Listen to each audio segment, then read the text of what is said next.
제가 오늘 함께 나눌 말씀은요, 부활하신 주님의 동행 그리고 그의 가르침에 대해서 좀 나누고자 합니다. 늘 세상에서 가장 믿기 어려운 것이, 받아들이기 어려운 것이 무엇인지들 다들 아시죠? 뭐라고 생각하십니까? 죽은 자가 다시 살아난 거죠. 죽은 자가 다시 살아난 거. 그것도 단순히 그냥 병에 의해 잠깐 죽었던 자가 살아난 것이 아니라 죽은 것을 확인하기 위해서 옆구리를 창으로 찌르고 피를 다 흘리게까지 해서 도저히 살 수 없이 죽으시니까 다시 부활하였다는 거예요. 그러니 아마 정말 믿기 어려운, 받아들이기 어려운 그런 일이죠. 그래서 이 선동님들에게 제가 묻습니다. 여러분, 이런 예수님께서 부활하셨음을 믿으십니까? 믿으세요? 그럼 무슨 근거로? 우린 사실 부활하신 예수님을 직접 목격도 하지 않았어요. 근데 어떻게 믿으시냐는 거죠. 그냥 믿으라고 하니까 믿으십니까? 어떻게 여러분들이 들어본 이야기가 그럴듯해서 믿으십니까? 믿어야 구원을 받는다 하니까 믿으십니까?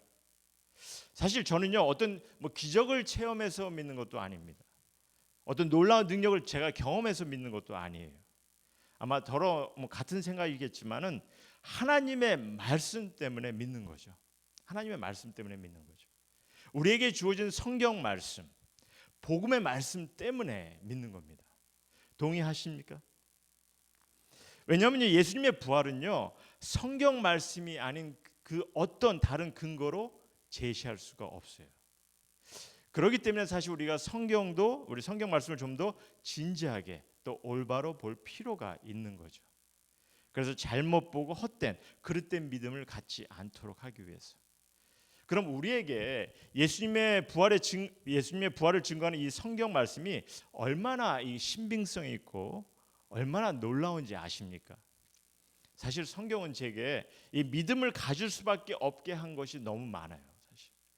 그래서 성경에서 부활의 증거를 전하는 것이 있는데 제가 그냥 세 가지만 잠깐 간단하게 먼저 나누겠습니다. 우리 파워포인트 잠깐 보시면요. 먼저 성경을 통한 부활의 증거인데 첫 번째는 예수님에 관한 예언의 증거죠. The prophecy concerning Jesus. 너무나 놀라운 증거인데 여러분들 구약의 말씀을 보시면 예수님의 죽음과 부활이 이미 수천 년 전에 예언이 되었다는 게 약속이 되었다는 거죠. 그러니까 사실 이거를 밝히 보면은 안 믿을 수가 없어요. 두 번째는 뭐냐면 예수님 스스로의 가르침과 증거입니다. Jesus' own words and teachings. 두 번째로 넘어주세요. 네. 두 번째 파워포인트 두 번째요. 네, 죄송합니다. 사실 이 부분에 있어서 제가 이제 2주 전에도 잠깐 언급을 했는데요. 만약 우리가 예수님의 이런 가르침과 증거를 예를 들어서 나와 아버지는 하나이다. 이런 말씀을 갖다가 우리가 받아들이지 못하면은 우리가 맺어야 될 결론이 있다고 그랬습니다. 이거 우리가 받아들이지 못하면은 인간 역사 속에 가장 존경받고 성인이라까지 불리는 그런 예수님을 우리는 정신 나간 자 아니면은 거짓말쟁이로 부를 수밖에 없다는 얘기죠. 다른 결론이 없어요. 그리고 우리가 보는 이 성경도 갖다 버리셔야 됩니다. 하지만 우리가 죄송합니다.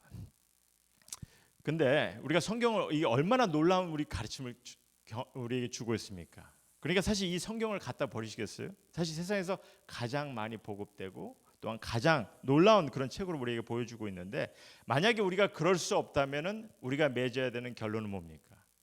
결론은 예수님의 가르침과 증거를 우리는 받아들여야 되는 거예요. 받아들일 수밖에 없죠. 그의 희생과 부활의 진실임을 받아들여야 된다는 거죠. 세 번째는 뭐냐면은 예수님을 따르던 이들의 고백과 증거입니다. The life testimony of followers of Jesus. 여러분들 말씀에서 보여주는 그런 저들의 삶, 이 예수님을 따르던 이들의 삶의 그 삶을 통해서 보여준 증거가 있는데, 저들은요 사실 어떻게 보면은 그 처참한 고통과 핍박, 그리고 때로는 목숨까지도 마다하지 않고 죽기까지 예수님을 증거하고 따랐던 이들이에요. 그럼 무엇 때문에 그렇습니까? 사실 한순간 저들은 예수님께서 십자가에 달려 돌아가실 때 자신의 몸을 피하기 위해서 도망갔던 이들입니다. 하지만 무엇 때문에 저들이 순교하기까지 그 믿음을 지키냐는 거죠. 예수님의 부활 사건 때문이죠.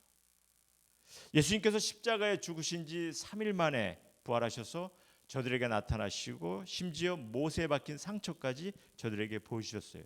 그 말은 단지 영으로만 부활하신 것이 아니라 또한 육의 부활도 확인시켜 주셨다는 거죠. 그래서 이를 목격하고 확인한 저들은요, 그 어떤 핍박을 사자의 밥이 되든 그 핍박까지도 마다하지 않고 사실 믿음을 버리지 않고 끝까지 저들이 믿음을 지키는 것을 우리는 보게 됩니다. 그러니 이런 고백과 증거가 사실 부활의 확신을 또 믿음을 갖게 하는 거죠. 그리고 이 모든 증거를 우리가 말씀을 통해 보게 된다는 겁니다. 그리고 오늘 본문도 사실 예외는 아니죠. 그래서 사실 이 말씀을 통해서 특별히 오늘 부활주일인데 저희가 부활의 증거를 좀 확인하면서 우리에게 이 말씀이 주는 가르침은 무엇인지 좀 나누고자 합니다. 먼저 이 말씀의 내용을 제가 간단하게 좀 나누겠는데요. 나누기 전에 사실 이 본문은 오늘 본문은요. 여러분들 4개 복음서 마태, 마가, 누가, 요한복음 4개 복음서에서 단지 누가만 자세히 처음으로 소개하는 그런 말씀입니다. 그럼 누가는 특별히 왜 이 본문을 전하고 있는지 궁금하지 않으세요? 왜 누가는 이 복음을 전하고 있는지 제가 나중에 좀 설명을 드리기로 하고요. 일단 본문의 내용을 좀 먼저 보시기로 하죠. 오늘 본문은요, 예수님을 따르는 제자들, 사도들은 아닙니다. 저들이 예수님을 따르던 동료들과 함께 하다가 이제 엠마오라 하는 자신의 고향으로 돌아가는 이야기죠. 저들이 따르던 예수님께서 아무 힘도 쓰지 못하고 무력하게 powerlessly 그냥 십자가의 죽음을 당하시는 것을 보고 저들은 실망과 두려움에 쌓일 수밖에 없었어요. 안 그렇겠습니까? 한때 예수님께서는요, 귀신을 쫓아낸 그런 분이셨어요. He cast out demons. 병자들을 고치시고 심지어 죽은 자까지 살리시던 그런 분이셨습니다. 그러니 그런 능력의 예수님을 보면서 아마 저들은 흥분된 마음에 예수님을 쫓아다녔을 거예요. 모든 하던 일, 심지어 가족까지도 멀리 떠나 예수님을 따라다녔다는 거죠. 예수님께서 놀라운 기적을 행하시는 걸 보면서 분명 예수님께서는 무엇인가 이루실 분이라 그렇게 확신 속에 예수님을 따랐습니다. 그리고 또 예수님의 놀라운 가르침은 어떻습니까? 그의 가르침은요, 바리새인들, 페리시, 또 종교 지도자들까지도 당황케 하고 놀라게 하는 그런 놀라운 가르침이었어요.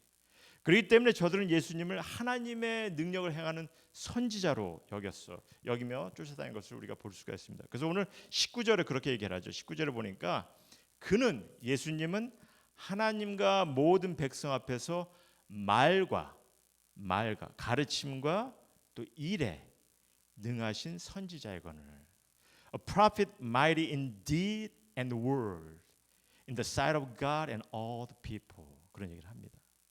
그러니 저들은요 사실 예수님을 모든 유대인들이 고대하던 메사야 그리스도로 오셨음을 믿고 따랐다는 거죠. 그런데 이게 웬일입니까? 갑자기 모든 기대와 소망이 무너지기 시작하는데 그것도 하루아침에 예수님께서 아무 힘 없이 어떤 능력도 드러내지 못하고 끌려가서 십자가에 돌아가시더라는 거죠. 그러니 얼마나 실망되고 두려웠겠냐는 거죠. 실망도 실망이지만 무엇보다도 저들이 예수님을 향해 갖고 있던 그런 기대, 그죠? 선지자이며 메시아며 하나님의 아들이라 했던 그 기대, 이 모든 기대와 믿음이 무너지는 그런 순간이었어요. 그래서 또한 이제는 두려움까지 쌓이는 그런 상황에 처한 거죠. 본인들도 예수님을 따랐기 때문에 그 이유로 목숨을 잃지는 않을까 하는 그런 두려움.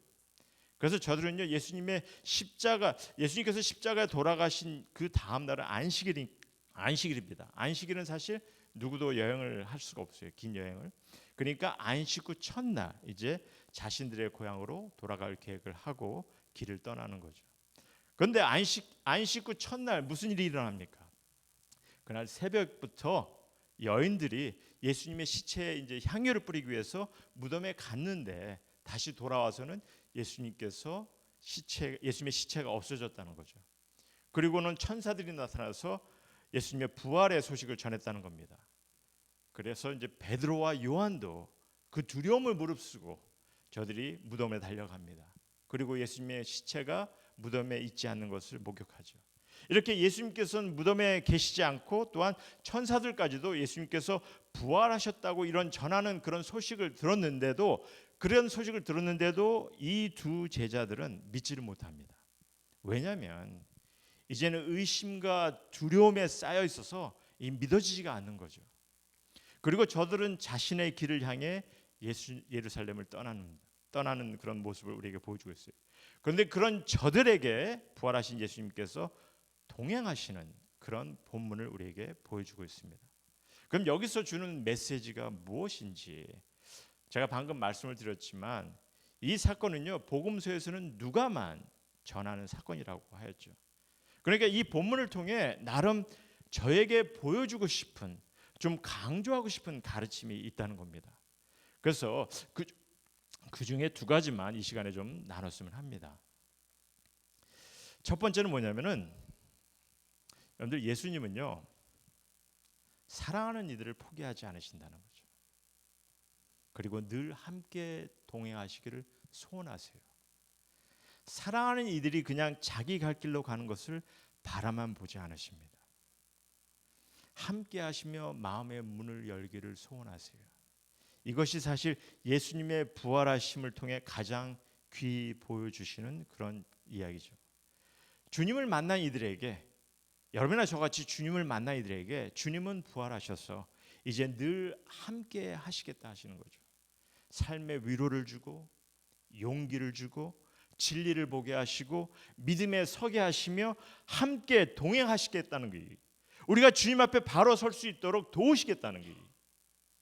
그래서 이렇게 의심 속에 좌절되고 두려움에 쌓여있는 그래서 어쩔 바를 모르고 도망하는 이런 친구들에게 특별히 예수님은 저들과 동행해 주시는 것을 보여주십니다.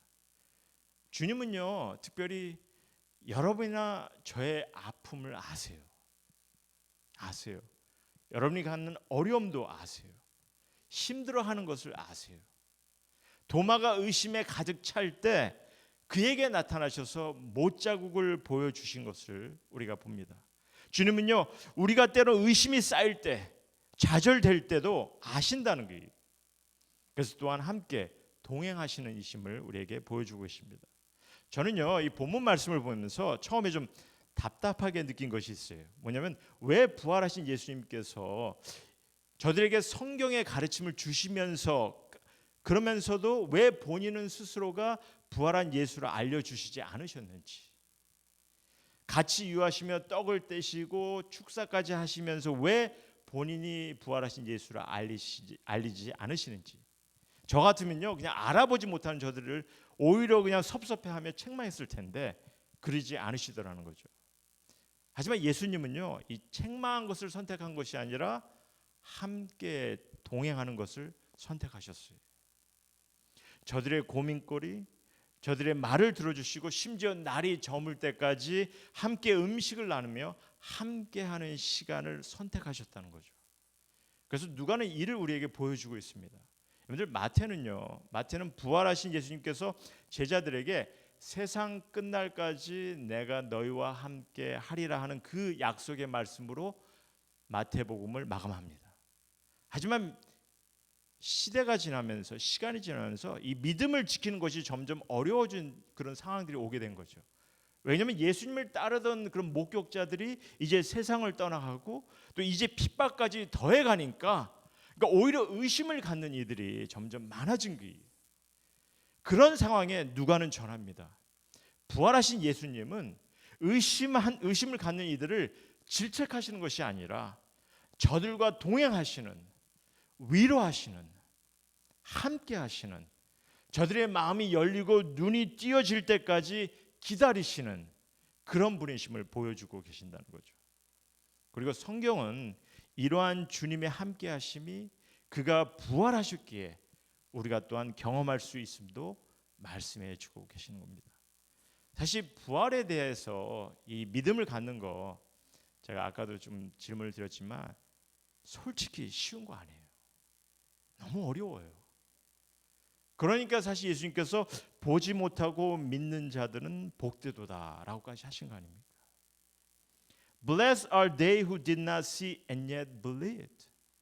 That's what it said. 예수님의 도마를 책망하신 게 아닙니다. 우리에게 진정한 믿음을 갖기를 원하신 거죠. 그래서 묻습니다. 아직도 주님을 온전히 의지하지 못하고 오히려 두려움에 쌓여 살아계시는지, 예수님을 구세주로 믿는 것에 의심이 생기십니까? 혹시 믿었던 친구들에게, 사랑하는 이들에게 실망을 당해 힘이 드십니까? 신앙을 갖고 있는데, 내가 신앙을 갖고 있는데 왜 관계에서, 왜 아니면 경제적인 문제 때문에 어려움을 갖고 있는지 모르겠다고 하십니까? 그런 상황에서 여러분들 혼자 해결하려고 하지 마십시오. 왜 인간의 연약함을 의지하려고 합니까? 왜 세상의 방법만을 의지하려고 하냐는 거죠. 함께 하시길 소원하시는 주님을 의지하시고 내어드리세요. 그에게 내어드리세요. 다른 것은 몰라도, 제가 다른 것은 몰라도 정말 여러분들께서 주님을 의지하시고 주님께 내어드리신다면은 여러분들에게 새로운 소망을 갖게 하실 것이고 참 믿음의 삶을 경험케 하실 것입니다. 주님은요, 여러분의 솔직한 마음을 아세요. 그리고 함께 동행하시며, 비록 여러분이 사실 함께 동행하는 것을 인식하지 못하고 인지하지 못할지라도 함께 하시며 새로운 소망 갖기를 기다리시는 분이세요. 마음을 주님께 향하기를 소원하시는 분이십니다. 그런 분을 기억하시고 정말 우리가 늘 주님과 함께 동행하는 그런 성도님 모두가 되기를 소원합니다.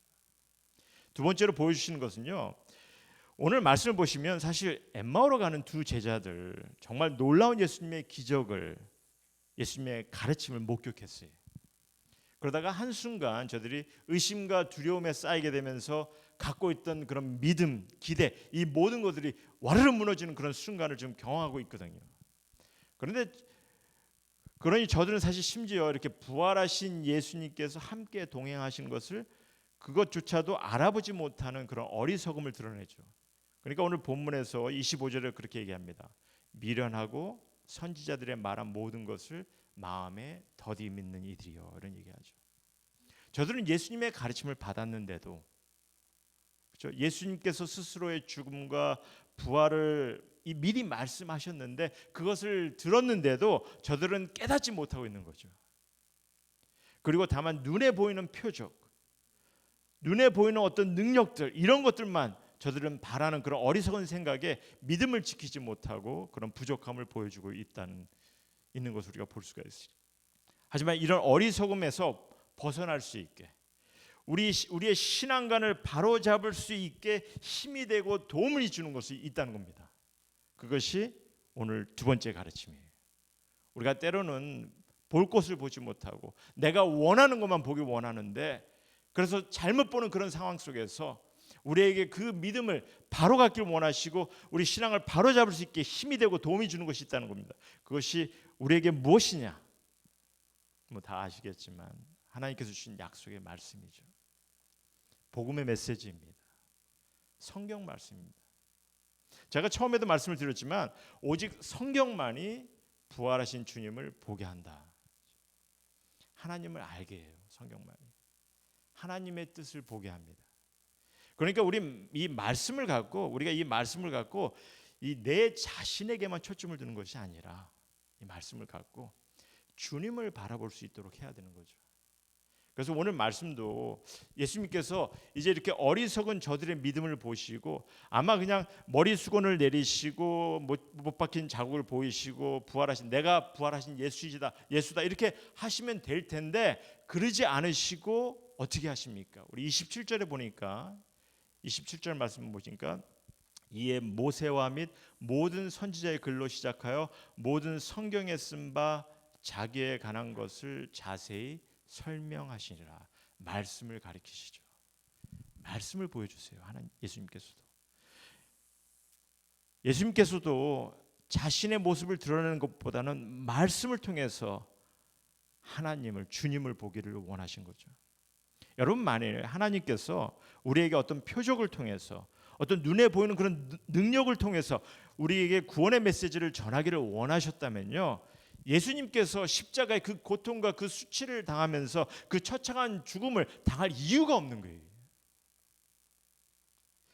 정말 어떤 표적을 통해서, 어떤 눈에 보이는 능력을 통해 구원의 메시지를 전하기를 원하셨다면은 제자들에게도 복음 전파가 아니라 표적을 드러내는, 귀신을 쫓아내는, 기적의 능력을 드러내는 그런 것에 전심토록 하셨을 거예요.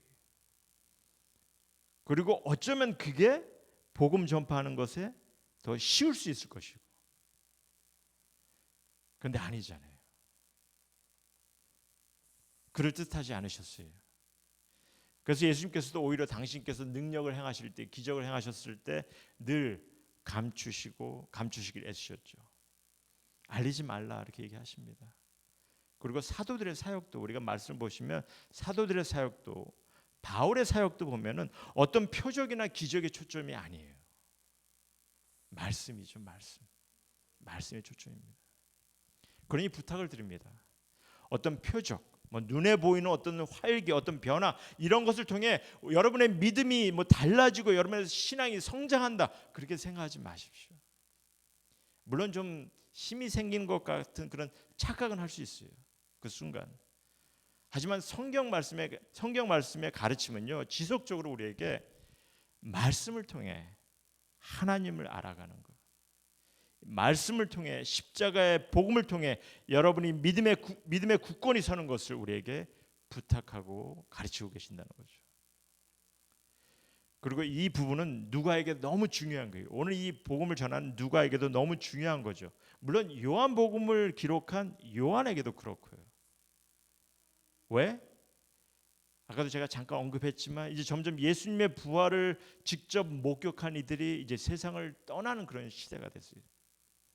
새로운 신앙인들에게 사실 예수님을 직접 목격할 그런 상황들이 주어지지 못하니까 사실 저들이 이 예수님을 믿는 것이 쉽지 않은 그런 상황이 된 거죠. 그러니까 사실 궁극적으로 우리가 예수님의 구원의 사건은, 이 부활은 하나님의 구원의 뜻하심은 이제 말씀을 통해서만 접할 수 있게, 또 알게, 주님께서 그 뜻을 주셨는데, 그래서 말씀을 통해서 신앙인들에게 그 부분에 대해서 강조를 하고 있는 거죠. 이게 하나님의 뜻이었음을 우리는 봐야 하는 것을 우리에게 보여주고 계십니다. 그래서 누가는요, 부활하신 예수님께서 승천하시기 전 40일 동안 제자들에게 궁극적으로 무엇을 했다고 합니까? 오늘 24장 45절을 보시면 제가 파워포인트 했는데 보니까 저희 마음을 넘어갔어요. 네. 저의 마음을 열어 성경을 깨닫게 하시고 이렇게 말씀하십니다. 예수님 제자들에게 계속해서 성경을 깨닫게 도우셨다는 거죠. He opened their minds to understand the scripture. 사도행전 1장 3절을 보시면, 이것도 누가가 기록한 건데, 사도행전 1장 3절을 보면은 40일 동안 저희에게 보이시며 하나님 나라의 일을 말씀하시니라 이렇게 얘기합니다. 사도행전 그 다음 파워포인트요. He appeared to them over a period of 40 days and spoke about things regarding the kingdom of God. 주님께서 승천하시고 주님께서 집중하신 것이, 주님께서 전념하신 것이 사도들에게, 제자들에게 말씀을 전하는 거였어요. 여러분이나 저는요, 이제 말씀을 통해서만이 주님을 만날 수가 있습니다. 우린 말씀을 통해서만이 하나님을 알아갈 수가 있어요. 이를 기억하시고 이 말씀에 좀 가까이 오시는 성도님 모두가 되시기를 소원합니다. 그래서 말씀을 통해 우리가 함께 예배를 드릴게요. 말씀을 통해 예배를 드립니다. 그렇죠? 교제와 대화 속에서도 또한 말씀을 함께 나누고 배워나갈 거예요. 마지막으로 묻죠. 여러분요, 지금 부활하셔서 우리와 함께 하시길 소원하시는 주님의 영이 이제 무엇을 통해 우리 가운데 역사하실 것 같습니까? 부활하신 주님의 영이 과연 무엇을 통해서 우리 가운데 역사하실 것 같냐는 거죠. 하나님의 말씀이죠. 그것도 말씀을 통해 하나님의 뜻을 보이시고, 말씀을 통해 내 삶에 지혜를 주시고, 말씀을 통해 내 삶의 힘과 능력을 허락하실 것입니다. 그러니까 주님께서도 우리가 하나님의 말씀을 통해 이 깨달음과 확신을 갖기를 소원하는 거예요. 어떤 표적, 어떤 체험적인 것으로 보여지는 그런 것을 통한 어떤 기대나 믿음이 아니라 뭐 한순간에 만족을 주는, 내가 듣고 싶어하는 그런 말씀, 그런 가르침을 주고받는 것이 아니라 정말 외적으로 보여지는 그런 어떤 부흥과 변화가 아니라 주님이 원하시는 것은요, 하나님의 말씀이 우리에게 주어졌으니 이를 통해 하나님을, 주님을 만나고 그의 가르침을 깨달아 믿음에 서는 거예요. 주님이 뜻하시는 거예요. 그래서 우리가 확신에 찬 신앙의 삶을 경험해 가는 것입니다. 표적은요, 체험은요, 한순간이지만 말씀의 깨달음은, 말씀 안에 주님과 더불어 동행하는 그 삶은요, 의심이 아니라 확신을 갖게 하며 두려움이 아니라 자유함을 경험케 하고, 그리고 또한 실망이 아니라 늘 넉넉히 이기는 그런 삶을 경험케 하실 것입니다. 그래서 우리 한마음교회 성도님들 모두가 이를 좀 늘 경험키를 소원하는 거예요. 하나님께 예배드리는 이 순간도 말씀을 통해 정말 하나님께 시선을 돌리는 그런 시간이 되기를 소원합니다. 주님을 모르는 이들도 함께 나와서 우리가 말씀을 통해 주님을 만나게 되는 그런 예배가 되기를 원하는 거예요. 저는요, 예수님께서 부활하셔서 우리와 늘 동행하시길 소원하신 것뿐만 아니라 또한 나의 어리석음을 바라보시며 기다리시는 것을 생각할 때 너무나 감사해요. 아까 제가 말씀드렸죠. 아세요. 우리가 얼마나 어리석고 얼마나 부족하고 때로는 얼마나 의심도 많은지를 아신다는 거죠. 그를 아시는 주님께서 나를 바라보시며 나와 함께 동행하시며 나를 인도하고 계신다는 거, 얼마나 감사하고 감격스러운지 모릅니다. 그리고 이는 그가 부활하셨기에 내가 확신을 가질 수 있는 거죠. 근데 빌리 그레이엄 다 아시죠? 빌리 그레이엄 자녀가 5명이 있습니다. 그 중에 이제 뭐 다들 아는 얘기일 수도 있어요. 근데 그 중에 이제 아들이 이제 2명인데 넷 앤 프랭클린. 뭐 프랭클린 너무나 잘 알려진 사람이죠. 근데 넷, 프랭클린, 저들은요 젊은 시절에 아주 방황하던 이들이었습니다. 아버지가 그 유명한 그런 전도자였고 설교자였지만 넷 앤 프랭클은 젊었을 때, 넷 같은 경우는 약물까지 하고 프랭클린 같은 경우는 뭐 술과 모tor사이클에 빠져서 젊음을 보냈죠. 하지만 빌리 그레이엄은 저들을 기다렸어요. 하나님의 사랑을 늘 보여주며 기다렸습니다. 부활하신 주님도 기다리신 거죠.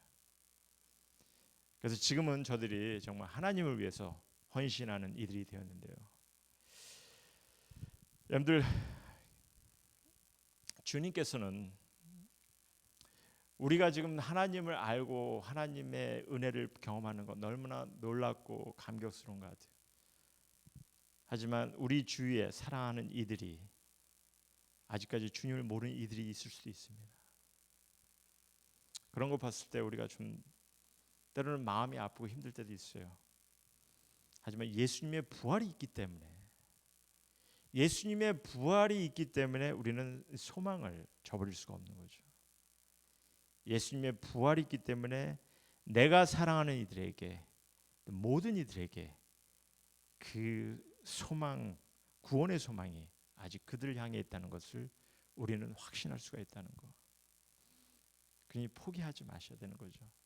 여러분 스스로를 위해서도 포기하지 마시고, 또 사랑하는 이들을 위해서도 포기하지 마시고, 부활하신 주님은 늘 우리 안에 또 그들과 함께 늘 동행하길 원하시고 기다리시며 저들의 마음이 하나님께 향하기를 늘 기다리고 계신다는 거 기억하시고, 우리 모두가 말씀을 통해서 또 주님을 알아가면서 그런 주님께서 함께 하심을 우리가 확신 속에서 또 저들을 위해서 기도하고 함께 동행할 때, 함께 해나갈 때 주님께서 우리의 삶을 지키시고 또한 우리에게 정말 하나님의 뜻을 이루는 그런 귀한 사명자로 또 교회로 우리의 가정으로 또 형제 자매로 주님께서 인도하시라 믿습니다.